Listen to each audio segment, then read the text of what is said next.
Good afternoon, officers. My name is Commander Alexander Amankwa.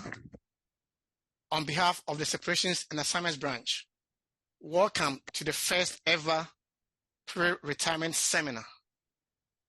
This seminar is geared for junior and early commissioned officers. So you might be wondering why we are discussing retirement at such an early stage in your respective careers. The answer is very simple. CCHQ's separations team intends to provide career-changing information and resources to assist you all to make an informed decision about retirement and have a successful career as an officer in the USPHS Commission Corps. Thanks, Lieutenant Commander Rosario and your team for putting this wonderful seminar together. Also, thank you, Ms. Heather from Navy Mutual for honoring our invitation. Now, I'll hand over to Lieutenant Commander Rosario. Enjoy the presentation. Thank you, Commander Amankwa. I'd like to go ahead and allow comments from our Deputy Director from Commission Corps Headquarters, Rear Admiral Guyton. My apologies for the technical issues at the beginning. Again, I'll start by saying good afternoon. I'm Rear Admiral Cedric Guyton, the Commission Corps Headquarters Deputy Director for Commission Corps Services. Now, I'm here with the Separations Team and Assignments Branch Chief, Commander Amankwa. I'd like to welcome you again to the inaugural Junior and Early Career Officer Pre-Retirement Seminar. We are fully invested in our junior officers and are innovating ways to offer support earlier in your career. This presentation has been developed from the request of headquarters and has been received for retirement preparation information more relevant to officers early in their career. It has been designed not only by the input provided by junior officers, but also from the feedback obtained from senior officers, based upon their real-time experiences as they have undergone the process of retirement and transitioning from active duty to retiree and veteran. We are delighted to be responsive to the needs of the Corps junior officers. Today's presentation is the first of its kind, and we are confident you will find the information useful for early retirement preparation. Please remember to provide us with feedback so our dissemination of retirement information always remains relevant to our officers' needs. Now, I'd like to turn it back over to the Separations and Assignments Branch. Thank you, and I hope you enjoy the presentation. Thank you, Rear Guyton, our Deputy Director, and Commander Amankwa, our Separations and Assignments Branch Chief, for their welcome and introduction to today's presentation. I am Lieutenant Commander Ali Rosario, Separations Team Lead, and on behalf of the Separations Team, Lieutenant Commander Amber Cleveland and Lieutenant Adebola Ojo, thank you for joining us for the very first CCHQ Junior and Early Career Officer Pre-Retirement Seminar. Today's event will provide fundamentals of the USPHS retirement process. We will review elements including timelines, retirement plans and pay, relevant dates, benefits, and submitting for retirement. We will also provide a substantial discussion on leveraging the years of your career for optimal financial preparation. Let's begin by understanding USPHS retirement. An important point we hope to leave you with today is knowing that time is a key factor to a successful retirement. It is critical to understand that ample time is needed to accomplish all of the activities that pertain to retiring from PHS. Retirement is not a singular event, but a transition with many moving parts, some within the Corps, but most outside that have highly sensitive deadlines. Therefore, you will need lead time. Here is an example of a typical timeline for an officer with retirement in sight within 5 years. You can see that well before your intended effective retirement date, there are a number of tasks to undertake, which include keeping two crucial time points in your focus: that of the Veterans Administration VA disability claim submission process and the deadline to submit your paperwork to the PHS for your retirement. The earlier deadline is that of the VA disability claim and submitting it via the Benefits Delivery at Discharge, or BDD program. The BDD program provides the opportunity to file a claim for disability benefits 6 to 3 months before you separate from active duty.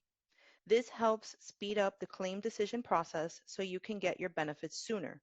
You can, of course, file a disability claim at any given point after that and anytime you are already a retiree and veteran. However, the claim decision process timeline will be considerably prolonged. To be poised for a timely submission via the BDD program, you will need to have already completed your exit physical and obtained all of your official medical records from the MTFs and private providers that treated you throughout your career.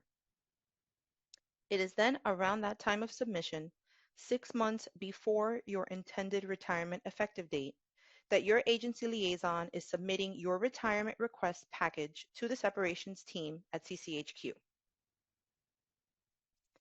As for types of retirement, there are 4 ways to leave the Corps via retirement: mandatory, voluntary, age 64, or medical disability. Mandatory retirements are officers who reach 30 years of active duty service and are mandated to retire by law. The only way to continue beyond 30 years as a non-flag officer is to undergo a mandatory retirement extension board, which the agency submits for the year prior. The most common retirement, though, that we process are voluntary retirements for officers with 20 or more years of active duty service, 10 of those years having been with the PHS. Voluntary retirements have to be approved by your agency, and the package submissions must be received at CCHQ 120 days prior to the officer's last day at duty station, not before the intended effective retirement date.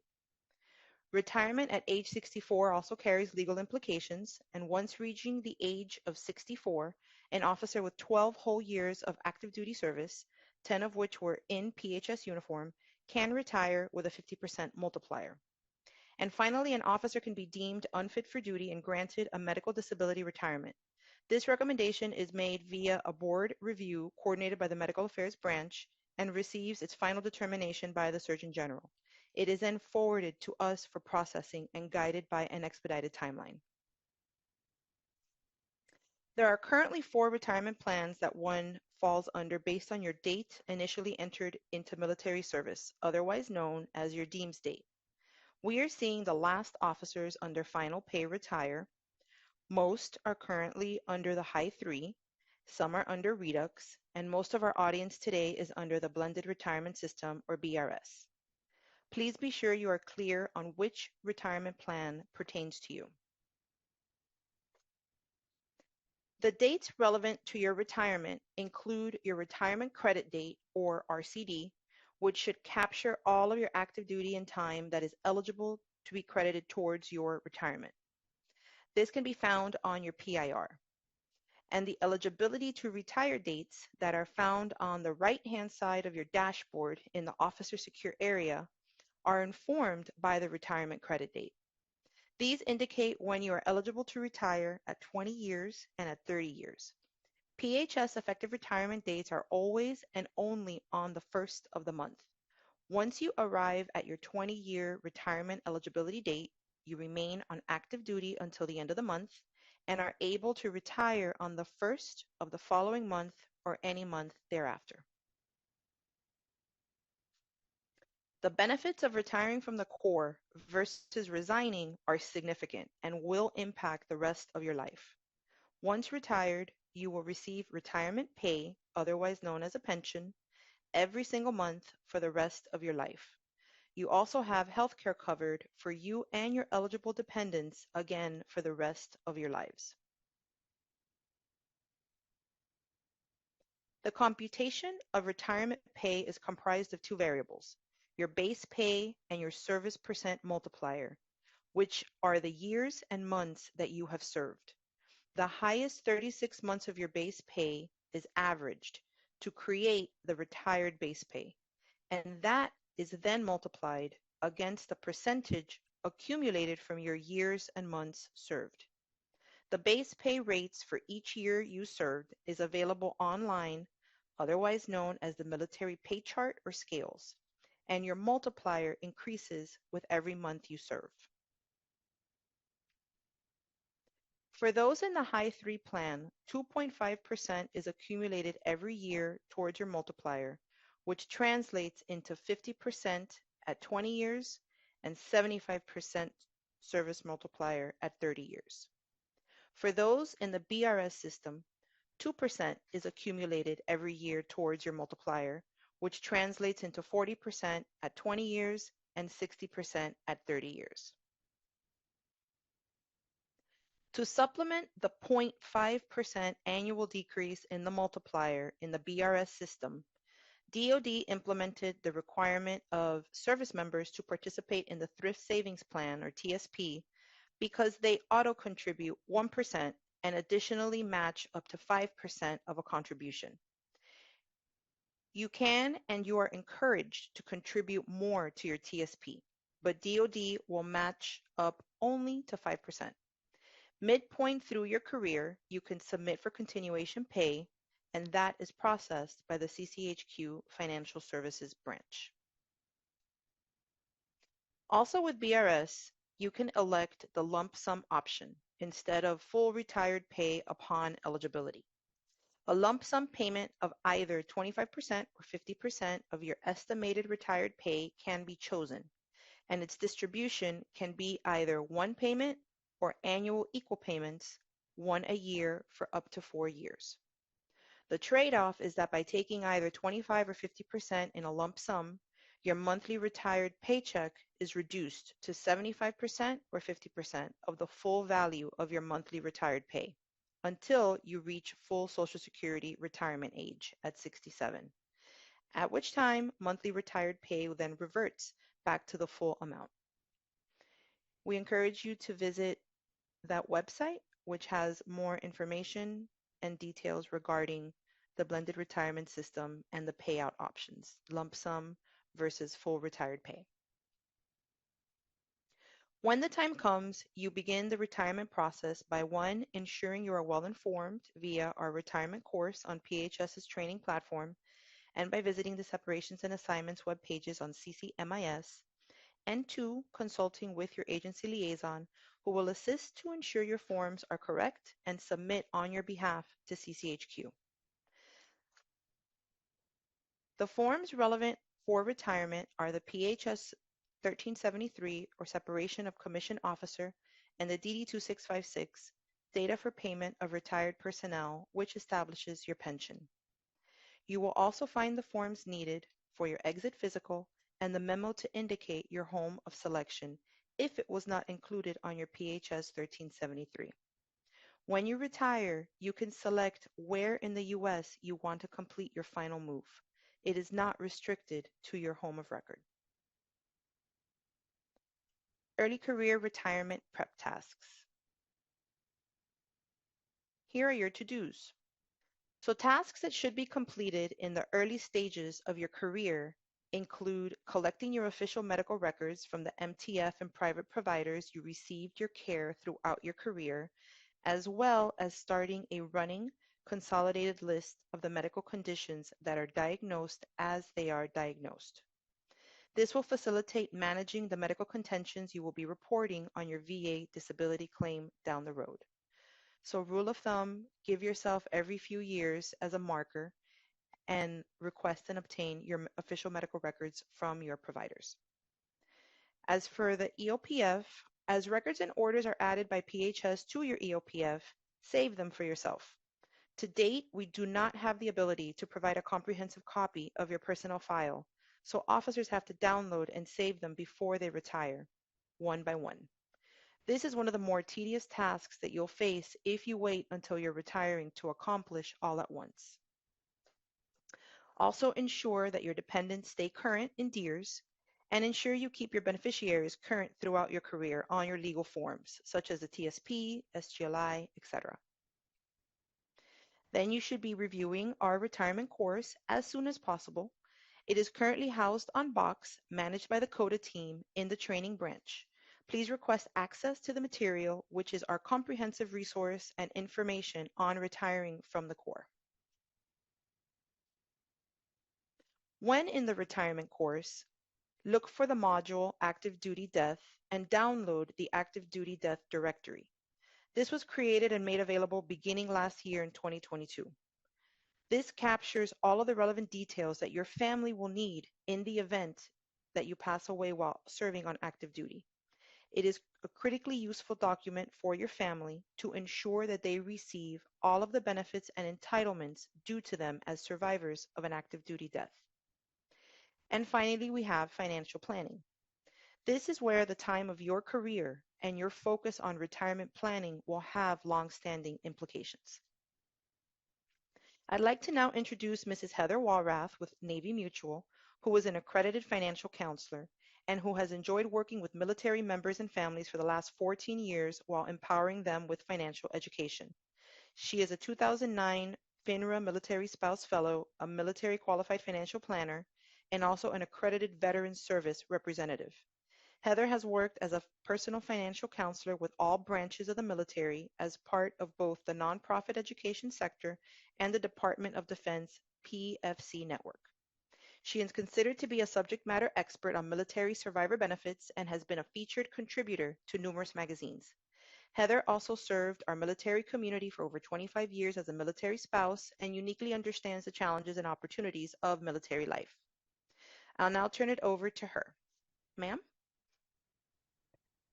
Good afternoon, everybody. Had to check the clock there to make sure we had moved into afternoon. So absolutely my pleasure to be here with you today, and kudos to your team for bringing up this very relevant content. As she stated, I do a lot of work with transitioning service members, and the evolution of this seminar this afternoon is from conversations that I have with senior leaders that are retiring that say, I wish I had known this earlier, right? So that's where we are today, right? So that we can empower you with this information now at this point in your career so you can really set yourself up for success. So next slide, please. Perfect. Okay, so we have to have the disclaimer, right? What I want you to take away is I am going to talk money today, right? But unfortunately, I am not your personal advisor, right? If you want to do any follow-ups, of course, reach out to me. I'll be happy to chat with you. But I really would encourage you to talk to someone that can really integrate all of these benefits, assess your personal financial situation. That being said, I would encourage you to make sure that you're talking to someone that truly does understand your military benefits. Unfortunately, in this day and age with social media, there are a lot of things out there that pose themselves as military specialists, and you go to the site and it's just a lot of misinformation. So be careful with who you are getting your information to. Look for a fiduciary, someone that's legally obligated by law to be in your best interest. So next slide there, please. So this is what I would like for you to ask yourself today, okay? Where are you now? Where do you want to be? And how do you get there from here? This is not the time to say, I wish I would have done, or I wish I was like, my coworker or my peer, right? This is about where you are now and how you're going to use all these tools to get you to that point where you want to be in the future. I will tell you, when my husband came into the Air Force 26 years ago, they did not have nearly what they have in terms of financial readiness, personal financial education that they do now. So please take advantage of all of these benefits. It's pretty extraordinary. So we'll talk a little bit about what you have today. Next slide, please. Now, before you roll your eyes, because I threw up a SMART goal, I think we're all a little tired of SMART goals in some ways, but it is really important when you're talking about your money, okay? Because what you do with your money really depends on your time horizon. And we're going to talk a little bit more about that. But something that is you're hoping to do with your money within the next 5 years, that's more of a savings goal. Anything 5 years or longer is an investment tool. Okay, so identify what those goals are, but we need to make them very specific. We all want to be rich, okay, but that, of course, is not a SMART goal.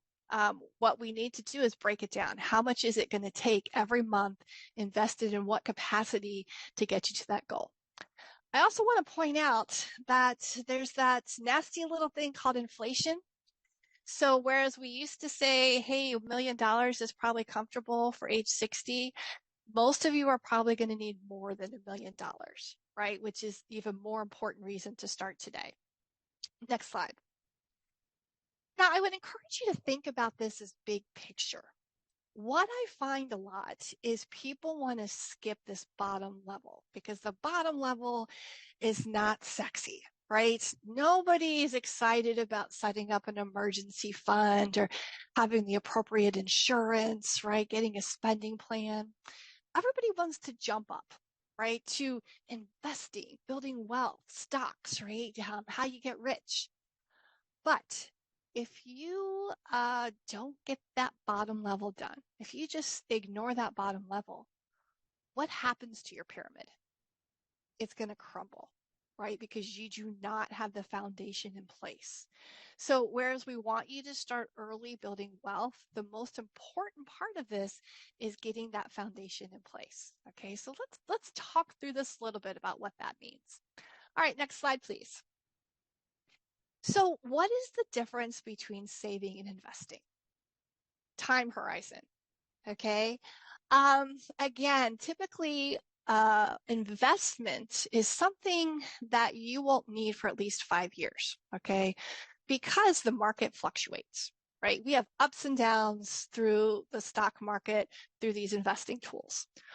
When you're a younger investor and the market is down, it's really a good thing because you're buying on sale and you have time to weather the storm, those ups and downs. Historically, if you look at the market, 5 years, you're pretty likely to see positive gains. You might have dips, right, in that 5 years, but when you get to 5 years, you're going to have more than you started with, okay? How much more really depends on what and how you invest, right? But anything that you need within 5 years, that's more of a savings goal, right? Because you don't have time to withstand the ups and downs of the market. So if you want to buy a house, a new car, college savings and things, that's further away. But a lot of people I get, pay down a credit card right within the next 5 years. Those are going to be saving goals. That being said, you don't necessarily just have to throw that in your savings account at 0.025%. Okay, there's lots of ways to save. You could perhaps do a high yield savings account. I have a high yield savings that's earning about 5% right now. You could do a CD, right? Stagger a CD, that's a certificate of deposit. You could do a money market. All of those things are great savings tools, but might do a little bit better than your standard savings account. I would say in this day and age, though, be careful where you put your money. Now, the FDIC insures our bank accounts for up to $250,000. However, there's a lot of online banking right now, right? Which is really great. I mean, that's why I have such a high yield, I think, in my high yield savings account is because it's online. There's no brick and mortar to have to maintain. But you do want to make sure those are legitimate companies. Now, anybody can just plop on the FDIC seal on their website, right? So you want to actually go to HHSGov and look for member institutions, right? Search from there to make sure that it's legit where you're putting your money. Okay, credit unions also has their version as well that you can verify. So that's really important. We want to make sure that we have a proper foundation through our savings before we're moving on to investments. Next slide. Now, why is this important? I feel like most of us tend to concentrate on either end of this arc, right? So I talked about the importance of that foundation, right? The financial education, financial literacy, getting the foundation in place. And then, we're all conditioned to start saving now for retirement, which we absolutely should, right? So we want the focus there. However, a lot of life happens in the middle, right? So how do we account for that life in the middle? Okay, that's not retirement. I also want to kind of talk about that word retirement, right? So in the services, that word is different than it is in the civilian world, right? Because you work 20 or so years, right? You will get a retirement from serving in U.S. Public Health Service, okay? Maybe, you're 50, okay? Well, your civilian friends, that retirement age is 59 and a half. That is when you can start pulling money out of your retirement accounts. So military members tend to kind of have two retirements. You might have a retirement from service, then you might have a second career before you finally retire, right? So it's kind of a great first world problem to have, that you will have this retirement pension for longer than most of your civilian counterparts. But what about life in the middle? What about money that you might want to use before 59 and a half in those retirement accounts, right? That's what kind of tends to get overlooked. Things like buying a house, things like paying for college. I'll also tell you, for us personally, our financial conversation changed a little bit when my husband hit 20 years, because at that point, we knew that he would have a pension for the rest of his life. So we started thinking about, how much do we want to keep throwing into retirement accounts, TSP or IRAs, versus how much do we want to put in other brokerage accounts that we would have available right before 59 and a half without any penalties. I got teenagers. I want to spend time with them. I want to go on vacation, right? So let's talk a little bit about how you can build wealth that you can use outside of the retirement umbrella. Okay, so next slide here. So it really does all start with a spending plan. And sometimes in class I get eye rolls with this, because so many people think that they're beyond the spending plan, right? This is what you do when you're young, you first come into your job, right? But this is, where is your money going to take you? Okay, where is your money going to take you? We just redid a spending plan. Okay, my husband retired from the Air Force at 51. Now, the question for us is not, do we have enough money? Okay, we actually have the highest earnings that we've ever had in our life, because we have a retirement pension. He's got another job now, and I'm finally able to work because we're not moving around everywhere. Okay, so the question is, though, how are we going to make this money work for us? If we didn't redo our spending plan and that money is just sitting in the checking account, it's not working for us. So make sure you have a spending plan. Identify where your money is going. Okay, some things that tend to trip people up with this. Okay, pay yourself first. Build in your savings, your investments into the plan as just another line item. If you wait to save what's left at the end of the month, there's nothing there, right? We see it sitting there, we spend it. Okay, so pay yourself first. Also, include the fun stuff. Okay, if you make your plan so restrictive that you say, I'm not going out to eat, I'm not going on this trip, I'm not going to happy hour with my colleagues, what's going to happen? You're going to do it anyway. And then you're going to get frustrated and feel like there's no point in having a plan, and then just do away with the whole thing. So make it a part of your plan. I happen to really enjoy going out to eat because I do most of the cooking. So we have a line item for going out to eat. That way I can go, I can enjoy it, and not feel like I'm getting off course with my plan.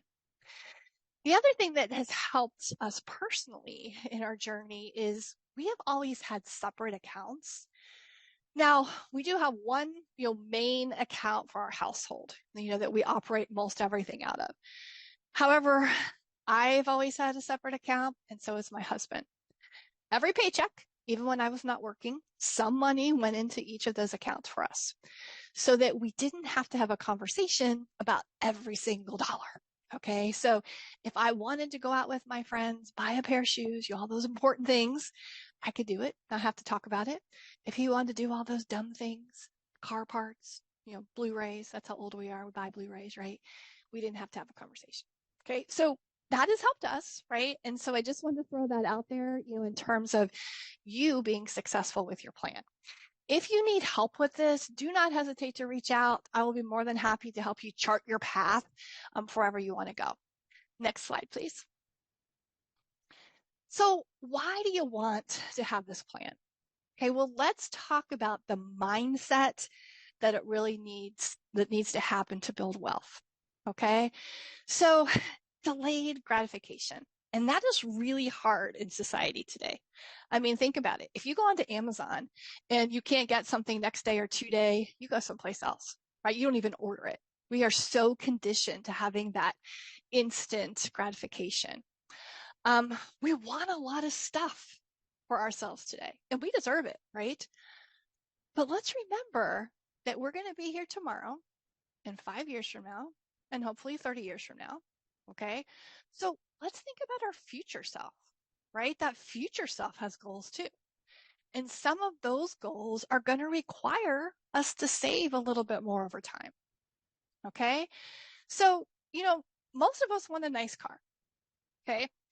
I say, once you've had leather, you never go back because it's so easy to change, right? So these days, my requirements are a reliable car that has leather or vinyl or something that I can clean, right? Beyond that, I don't really care. My husband's the car guy, so this is a little bit of a contention with us, okay? But yes, you could buy that $50,000 car, impress your friends, right? Show everybody that you've arrived, okay? But that might be an $800 or $900 car payment. Also remember, the more expensive these cars get, typically more expensive the maintenance on them gets, all right?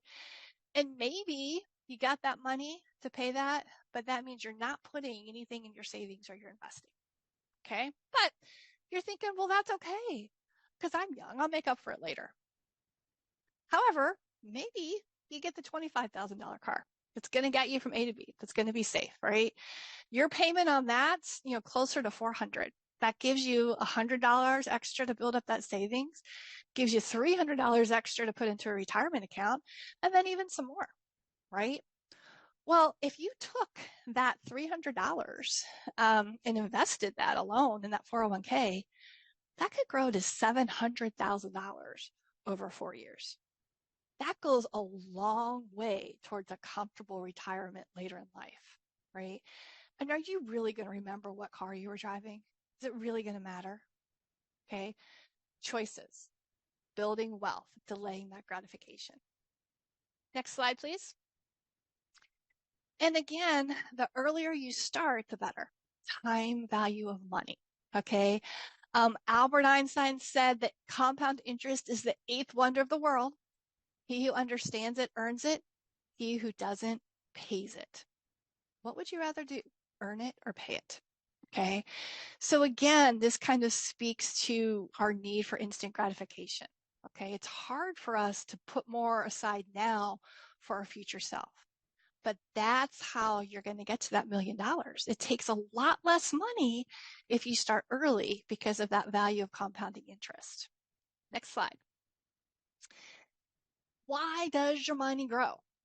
Okay, again, it's that snowball effect, right? But it also matters where you put your money. Okay, so that's why I want you to build up your emergency fund, right? Your savings account. How much do you need in there? Honestly, whatever makes you comfortable, right? We all have different money personalities. You have an advantage that you pretty much have a guaranteed income, right? You're not going to get laid off, working for public health. Right? So unless you do something stupid, right, to get yourself kicked out, guaranteed income. All right. So maybe your comfort level is about 3 months of expenses. I would say if you are looking to separate or retire, spend some time bulking that up, at least 6 months of expenses because things happen. If you separate, a lot more expenses are going to be coming your way, especially in terms of healthcare and things like that. If you're retiring, you got a lot more benefits. Maybe you don't need quite as much, but there's no guarantee on how things will process and if you'll get paid on time. Okay. Hopefully, public health service is better. With the Air Force, it took us almost 5 months to get the final active duty paycheck, right? So you just want to build yourself up just to be prepared for those things. Okay. But once you have that foundation in place, right, move on, invest in other things. Okay. I had somebody in a class one time that told me they had $80,000 in their savings account. And my question was, why? Are you planning to buy a car soon? Are you doing something? No, just in case. Well, their expenses, were considerably less than that. So they could have had that money someplace else working for them, at least a portion of it. But look at the difference, right? between a 1% interest rate, throwing it in a savings account, to a 7% interest rate, in an investment. Where do you all have access to get 7% right now? Your TSP account. Okay, one of my favorite benefits of service, that TSP account. Extremely low expenses and great returns, depending on what you invest in. So every single person has access to something that's at least 7%. Next slide. All right, so we get our savings established and we want to move on. What do we invest in? Okay, well, when you say investment in the market, it's going to be one of three things. It's either going to be a stock, bond, a mutual fund, or a combination. Okay, so let's just talk a little bit about those. Now, stocks are the riskiest, right?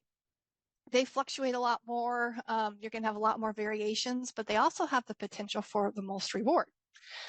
Bonds are a little less risky than stock, but again, the trade-off is lower returns typically.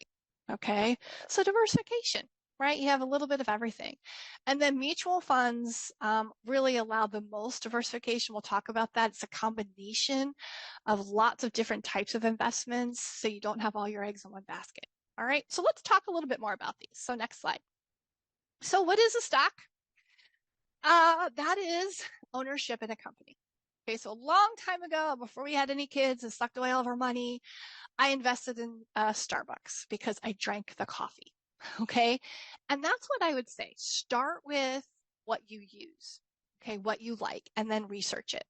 Okay, so my son heard me teach in a class one day, and he said, "So we own part of Starbucks?" And I said, "Yeah, like 0.00001%, right? But yes, we own part of Starbucks." Okay, so use your tools, right? My parents happened to give my kids some money one year for Christmas. Okay, they had gotten some inheritance or whatnot, so this was the year they got a little bit of money. So I wanted to teach the boys about stocks. So I said, let's research some companies that you want to invest in. Okay, so my youngest, who is 15, he said, I want to invest in Tesla and solid state batteries. So we pulled up Morningstar Financial, which you all have a free subscription to through the Navy MWR library. Okay, you have access to that for free. So we pulled up Morningstar to see, is that a good investment? Actually, it said it was pretty good. Good time to buy Tesla solid state batteries. He invested $1,000. That was about 2 years ago. It's worth $1,700 right now. Not bad, right?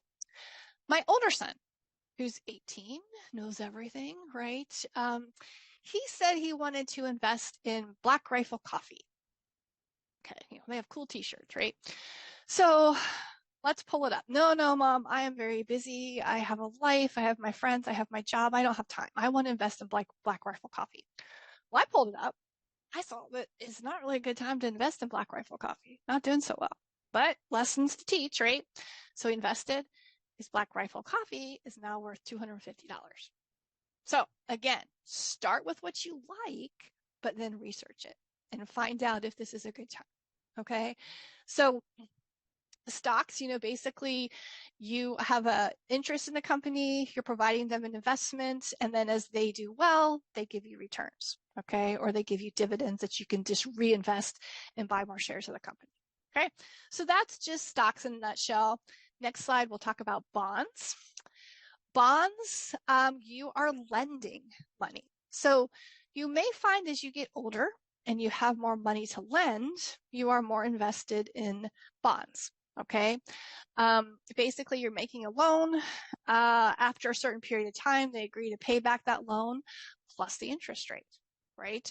So a lot of older investors tend to stack bonds, meaning I'm going to get one that pays out in 5 years, then I'm going to get one that's going to pay out in 7 years, 9 years, kind of stagger them so they've got an income stream coming in generating from those bonds. Okay, a little less risky as you get older because you don't have time to weather the ups and downs of the stock market. Okay, so that's what we're looking at with bonds. Next slide. And then we've got mutual funds. Now, when I was putting together this presentation, I found this nifty little site. You've probably seen it before. I love it. Napkin Finance. They have all these cool little sketches, on napkins. But this was a great illustration, I thought, of mutual funds. Basically, mutual funds allows you access to things that you may not be able to get to on your own, to get you some more diversification. So let's say, for example, you want to invest in Apple, but Apple is $300 a share and you only have $100. Well, you get two of your friends to also invest $100. Okay, so then you can buy a share of Apple that essentially each have a third, right? But if the minimum purchase was $300, that's the way you can get in, right? By pooling your money, investing it, and then as those companies, those investments have dividends, they pay shares, it gets reinvested back to the investors. Okay, so it does allow more diversification, right? Because you've got access to more things. You're not putting all of your eggs in one basket because you can divide your money up amongst lots of things with the other investors. Okay, so that's kind of a more affordable way sometimes for people to get into the market. And it is professionally managed. Okay, so which is also a pro and a con. So let's talk a little bit more about that on the next slide, please. So pros and cons of mutual funds. Well, they have a fund manager. Okay, now in theory, this should be a very knowledgeable person that knows what they're doing. In most cases, you do better with the fund manager than just trying to do it on your own, right? However, some things are out of their control. Maybe the market takes a hit, right? All the company shares of value are down. The manager still gets paid. Okay, so you could have some additional costs in there, right? And you don't have a lot of control. So let's say it's a mutual fund with 15 companies, but there's 2 companies in there that you don't really like. You can't say, I don't want to be a part of those 2, right? Because you're invested in the whole fund. So you don't have that type of control to kind of pick and choose. So some people don't like that. Used to be very complex records because you have to keep track of how much the shares cost when you bought them, then how much their value is when you sell them. With computers and records, that's pretty simple these days. Okay. The advantages, gives you that diversification. Like I said, in theory, professional management, that's an asset as well, because you're hiring someone for those skills. But historically, mutual funds is a great way to get in to investing, to kind of diversify the risk and still have some great benefits. All right, next slide. And then we've got ETFs, exchange traded funds. Very similar to mutual funds, but they do not have a person manager. They're kind of run by a computer algorithm that are designed to track a certain indexes or equities. So maybe you have all healthcare, maybe you have a certain technology sector or something like that. So again, this is a great way to diversify your portfolio, keep costs lower, doesn't have that human element there. All right, next slide. Now, excuse me, don't forget about fees. Okay, so this is a whole component of investing. Sometimes we just don't want to think about. Everyone's really concerned about what are the returns on this company? What are the returns on these funds? Well, remember, there are fees. Okay, and if you don't pay attention to the fees, it doesn't matter what the returns are because they're being eaten away. So that's one thing that is so amazing about your TSP account for savings plan, right? Fees are very low. So that is a great way to grow your money because the fees are low. But look at the difference here. And we're looking at a difference between a 1% annual fee and 0.25%. And I would bet that you don't think 1% is really that much, right? But look at that over time. That's a $30,000 difference just because of fees over those 20 years. Okay, so fees matter. Next slide. And what am I talking about with fees? All kinds of things, right? You might have commissions, you might have trade fees, you might have annual operating fees, right? And I'll tell you, this has come into play a little bit with the TSP because about 1.5 years ago, they introduced mutual fund options to the TSP account. So, TSP has its standard 5 index funds, the life cycle funds, which are great. Now, if you have more than $40,000 in your TSP, you also have the option to buy mutual funds through the TSP. In our financial counseling world, jury was kind of mixed about this because the beauty of TSP, as I said, are low fees. So now if you get into mutual funds, you're going to pay more fees. Is it worth it? Perhaps, right? Depending on the returns or if there's other things that you want to be invested in. But you need to watch fees. In the TSP, if you buy mutual funds, you now have an annual operating fee and an annual maintenance fee, right? So that just made the fee, the cost of TSP go up a little bit. Okay, so watch those fees. Next slide. The other thing that you really need to understand about yourself is your risk tolerance. What is your money personality? How do you react, emotionally to changes in the market? And this is important to understand about yourself so you can pick a plan and stick with it. Okay. So for example, let's say you hear on the news that the S&P 500 had its worst day ever. And so your initial reaction is, oh, cool. This is great. This means I'm going to buy on sale, right? That's your C fund, for example, in TSP. That's the S&P 500. So it goes down. You're a younger investor. That's a good thing, right? You're taking advantage of the sales. So, but if you react that way, that you're excited, you probably have a high risk tolerance, right? On the other hand, let's say you hear the Dow Jones, had this worst day ever, and you immediately panic and you pull up your TSP account and you look and see, what you got in that fund, and you seen you lost $10,000 in a day. And you're depressed, you can't eat, you can't sleep. Well, you have a very low risk tolerance. You're to the left of the screen, okay? Most of us fall somewhere in the middle, okay? But understanding that about yourself is important so that you can pick an investment that matches that risk tolerance and allows you to stay the course, right? That you won't get panicky, that you can stick with it. Studies have shown that people that pick a concept, a philosophy, a strategy, and stick with it do far better than people that are continuously trying to change it up, time the market, react to those changes. Okay. So there are several online sites you can go to that are great to assess this. Rutgers University has a tool, but this is important to kind of understand about yourself. All right, next slide. So remember, we want to talk about life in the middle of that arc, right? So that is super important, okay? Because this is where most of life happens, okay? So think about your insurance needs, right? That's important because you want to protect your income. As you start accumulating wealth, building up your investments, getting equity in your home, then you want to think about protecting it, right? So maybe you get an umbrella policy in place that fills in any of those gaps. And then, sometimes as we get older, we find that our need for life insurance, for example, decreases, right? Because our assets have accumulated and our liabilities have decreased. We've paid our debts, we've paid off our house, we have launched our children, right? So reassess those needs, right? In terms of protecting those assets, okay? Home buying, I already talked about the fact that there's ways that you can save for that.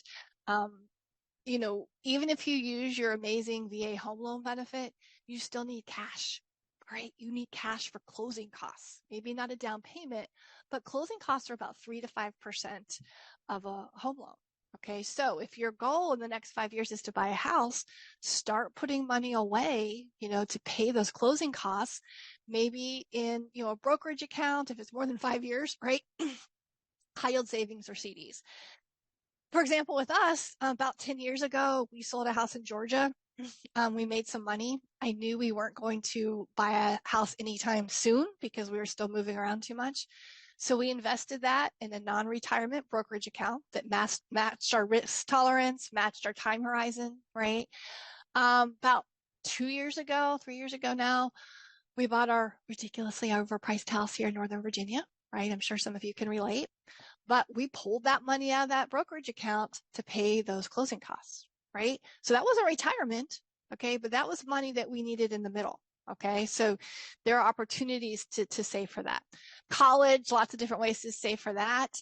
And then, tax mitigation starts to be significant when you leave the service, because right now, you have all of these tax-free benefits, tax-free BAH, BAS, depending where you are, maybe you get bonuses that aren't taxed, right?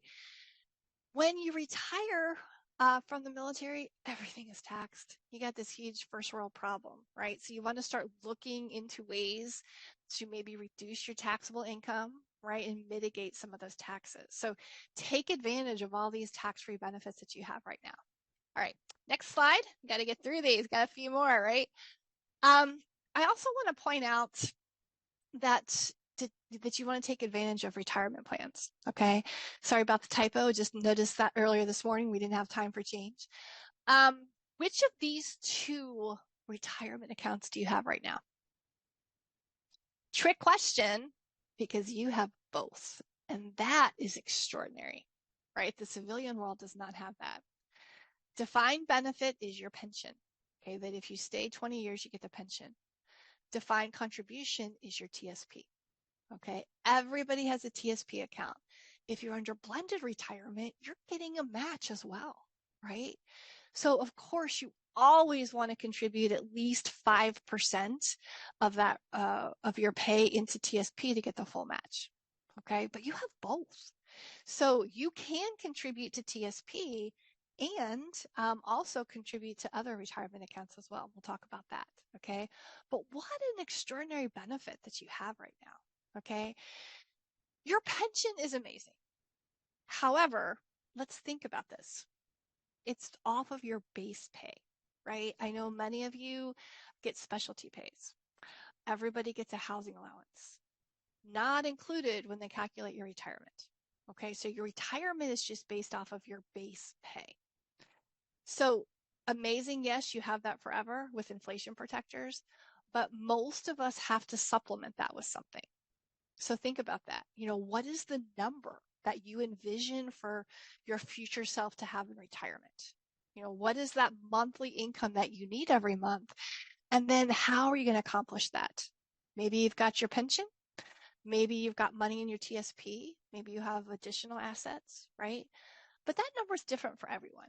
So I encourage you to start thinking about how you envision retirement. Is that the time you're finally going to buy your dream house? Might have a mortgage. Is that the time you're going to downsize everything and travel? Everybody's number is a little bit different. And that's really how you decide what you need to build up, right, to prepare for that. Okay, next slide.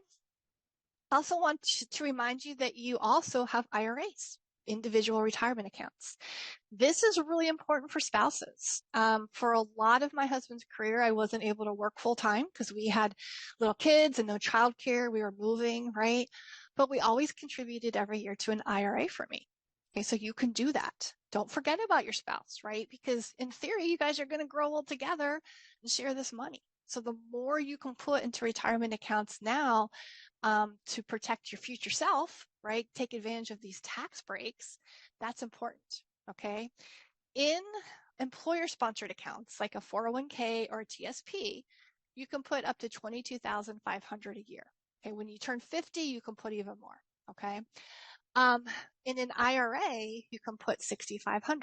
Again, you can do catch-up contributions after 50. So in theory, if you wanted to, you could max out your TSP, 22.5, max out an IRA at 6.5 and put in $29,000 a year into your retirement accounts. Okay. So you can use both. I would recommend, contributing to TSP, first because you get the match if you're under blended retirement, right? And the fees are very low. So compare, maybe you find the fees in your IRA a little bit higher, but definitely for a spouse, that's a great program to utilize as an IRA. Next slide. Again, this just talks a little bit about the importance of those tax brackets. Such amazing things you have to take advantage of tax breaks when you're in the services, right? You can choose, your home of residency, right? Now, we all know it's supposed to be a place we have lived or intend to live, but there's some gray areas around there, right? So for example, with us, we were Texas, my husband's whole career. Military Spouse Residency Relief Act, I could also claim Texas, okay? We were stationed in Virginia solely on orders, solely because he had a job at the Pentagon. So while we lived in Virginia, I didn't have to pay taxes to Virginia because we're residents of Texas. Texas has no state income tax, right? So we didn't pay any state taxes. The second my husband retired, January 1st, even though we still had a house in Texas, we're paying taxes to Virginia. Okay, there's no more claiming your residency state. When you retire, you pay taxes to that state that you're standing in. Okay, so if you have an opportunity to establish, a residency state where they're not going to tax your service income right now, absolutely take advantage of that. Okay. We really didn't have to think about taxes a whole lot because we never got to the next tier. We really hovered around that 24%, right? Well, retirement, a whole new ballgame, right? We easily popped up to that 32%. So now we're looking, at ways that we could reduce that taxable income. All right, so take advantage of that. Next slide. So strategies for success. Okay, again, invest regularly and for the long term. That's why we wanted to present this to you today, right? So you can think about this when you're younger and you've got time on your side. Try to keep emotions out of your decisions. And money is very personal, okay? And I will tell you, it's hard sometimes to manage your own money. I know a lot about this, right? But my husband and I have different money personalities, okay? So we got to the point where we did need to hire a third party, a fee-only fiduciary financial advisor to help us navigate this that could kind of take the emotions out of the decision, okay? Diversify, right? Diversify. Don't put all your eggs in one basket, right? Avoid, chasing performance and all of that. And then take advantage of your service benefits. Okay, we've already talked about many of those, right, that are down there on the left, but absolutely these benefits are golden. Next slide, so we can wrap up here.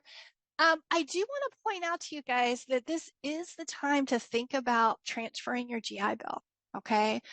Because when you transfer it, it doesn't mean that you can't use it anymore. Okay, you can always take back those months. But when you transfer it, you have to agree to an additional 4 more years of service.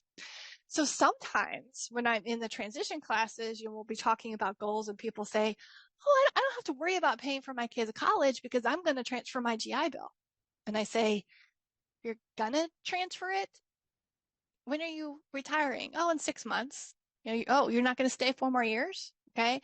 So if you go ahead and transfer it now, you can go ahead and serve those 4 more years and have the benefit. Okay. It opens up so many opportunities. So my son wants to go to Montana State, do ranch management out there. No way could we afford that without the GI Bill. Okay. So significant benefit. Don't wait too long to transfer it. Next slide. Also, some really great tools for you to continue your journey of learning. Love investor.gov. All kinds of great resources on there, calculators, understanding a little bit more about some of these things we talked about. Again, be careful about where you get your information. TikTok is not a vested or a vetted resource. Okay, so let's stick to some of these .govs that we know are vetted. Next slide. FINRA is also another great resource, okay, to be able to investigate mutual funds, stocks, bonds, prices. Really great tool, unbiased information there. So that's another great one. Next slide. Broker check. If you get to the point where you want to hire someone, check their credentials. Okay, you can go to broker check, find out if the person is licensed, if they've had any disciplinary actions filed against them, how long they've been working in a certain place. So some really great resources for you there. Next slide. Crypto. Beware of crypto. I have to bring this up because I know it's on your mind, but beware of crypto. I don't know if anybody watched the news this morning, but the founder of FTX, huge, he just got this conviction for prison, huge fraud. He defrauded people out of billions of dollars through crypto. Okay. So what I'm going to say is it's highly unregulated, which is why there's so many scams. Okay. So again, do your research. I do think it's here to stay, but I do think that a lot of regulations are evolving. And until we have regulations in place, it is highly unstable. Next slide. highly volatile. Okay, look at those swings, right? You know, you see people, you hear people, you know, Super Bowl commercials were talking about all this money they made, and then a few months later, all gone. All right. So right now, I would say do not invest any money in crypto that you are not, unless you're okay about losing it. Okay, that you're not prepared to completely lose. Okay, that's kind of where we are with crypto. Next slide. So again, you know, just make sure if you really want to get into it, make sure you've got other things covered first. You've paid down high interest debt, you've funded your TSP or other retirement accounts, you've got your emergency savings before you even think about considering crypto. All right, next slide here. I think we're almost there. Yes, we made it, right? So these were just kind of some questions that I got at the end. I know that we're a little bit short on time, so we don't have to go into these, but I am available if you guys want a deeper dive. It's hard to talk money to such a diverse audience because everybody's at a slightly different place. So if there's something today that really struck a chord that you really want to learn more about, always available. Use the other financial resources that you have within the service. Take advantage of these benefits. Okay, so I will leave it at that. There was a couple questions here in the chat. Name of the website. Okay, the research that I did was Morningstar Financial. That's the site you can go to research stocks. You get a free subscription if you go through the Navy MWR library. That's completely free to you. Also, what's completely free is FINRA, F-I-N-R-A. So you can go to FINRA, do the same thing. And again, if you can't find it, reach out. I can send you the links.